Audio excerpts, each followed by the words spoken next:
지난 동영상에서 성직자들이 시기 질투에 관한 이야기를 했었는데요. 이 시기 질투의 감정을 비롯한 부정적인 감정들이 머릿속 생각으로는 어떻게 하려고 하지만 일상생활에서 부딪히는 상황을 접하게 되면 어떻게 해야 할지 압도되어 버리거나 그대로 밖으로 표출시킨다던가 의지적으로 더 강한 반대급부의 가면을 쓰면서 위장한다거나 자기 내면에서 수치심, 죄책감, 기타 등등의 재단하는 마음을 키워서 더 악순환의 고리로 가져간다거나 하기 십상입니다. 특히 종교가 있는 분들은 마지막 경우에 죄책감의 감정을 회개한다는 미명하에 더 본질로 들어가 보도록 하는 내면 탐사를 방해하게 되기도 합니다. 나는 뭔가 나를 자책함으로써 바른 행동을 하도록 이끌고 있어 라는 생각을 하게 되면서 아주 교묘한 에고의 현실 도피 덫에 걸려들게 되는 것입니다. 왜냐하면 나는 나 자신을 괴롭히고 있기 때문에 이것으로 할 일을 다 했다라는 착각에 빠지게 되면서 외부의 신에게 바치는 고해성사, 외부의 신을 향한 기도, 외부의 성직자에게 기대는 위안 등 자신의 내면을 탐사하고 분석해야 할 필요성을 차단해버리기 때문입니다. 특히 시기 질투의 감정은 상대가 나에게 직접적으로 해를 끼치려는 의도가 없어도 혼자 속에서 일어나는 감정이기 때문에 참 복잡한 내면의 상태를 불러오게 되죠. 저는 이렇게 오고 있습니다. 시기 질투가 일어나지 않는 어떤 상태를 지향했었던 이전의 마음의 틀을 버렸습니다. 시기 질투가 일어나면 시기 질투가 일어나는 마음의 상태를 그대로 수용합니다. 아, 시기 질투가 일어나는구나. 사실 시기 질투라는 단어를 붙이지도 말고 그 감정이 가져다 주는 상태의 에너지, 주파수의 파장이 일으키는 상태를 아무 생각 없이 그대로 받아들였습니다. 이유가 있겠지.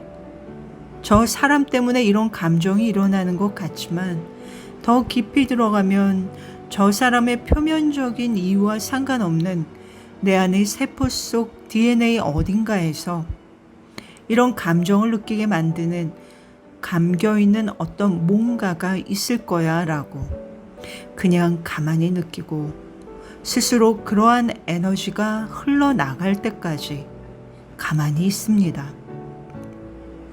생각으로 이유를 찾거나 의지를 발휘해서 애써 부인하거나 어떻게 하려고 방법을 찾는다거나 하지 않고 그냥 가만히 있는 겁니다.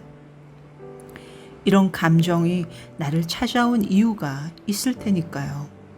지금은 머릿속 이해로는 잘 모르겠지만 수영할 때처럼 물에 일단 뜨는 법을 배워야 나중에 다음 단계로 들어갈 수 있는 것처럼 말이죠. 감정체는 물질의 4원소 중 물에 해당됩니다. 물은 흐릅니다. 그리고 일정한 형체가 없습니다. 흐르지 않고 고이면 썩게 되죠. 물의 궁극의 정답은 H2O인데 상태에 따라 얼음, 물 수증기가 됩니다. 얼음으로 마시면 아프죠. 물로 마시면 움찔하게 됩니다. 수증기가 되어 호흡을 하게 되면 자연스럽게 받아들여집니다. 이러한 감정의 세 가지 상태 모두 우리 안에 있는 것입니다. 감정을 머릿속 논리나 재단으로 고정시키거나 꼬리표를 붙이지 말고 허용하는 단계가 정말 필요합니다. 현대인들에게는 특히 더 말이죠. 감정을 허용한다고 해서 바깥으로 다 표현해야 한다는 말이 아닙니다. 감정에 어떤 행위를 하려고 하지 말고 잠시 내면의 공간 안에 자리를 내어주라는 것입니다. 나머지는 감정이 알아서 어떤 역할을 하고 지나가게 됩니다.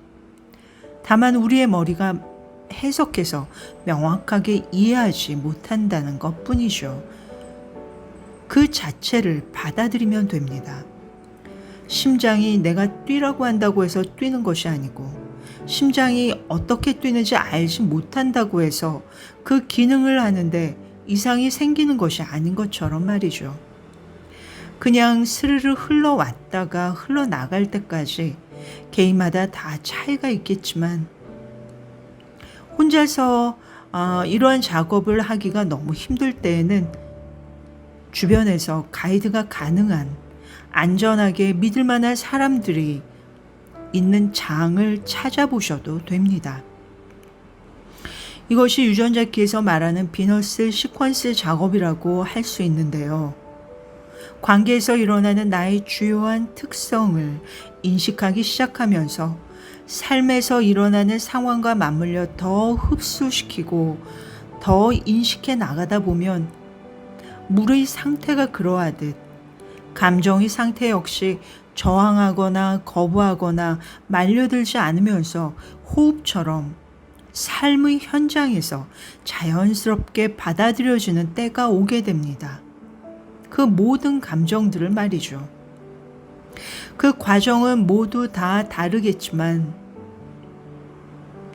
물이 자신의 고유한 형체가 없지만 각각의 인간의 형체 안에서 나름의 형체를 갖게 되듯이 다 그 기능을 하고 사라지게 됩니다.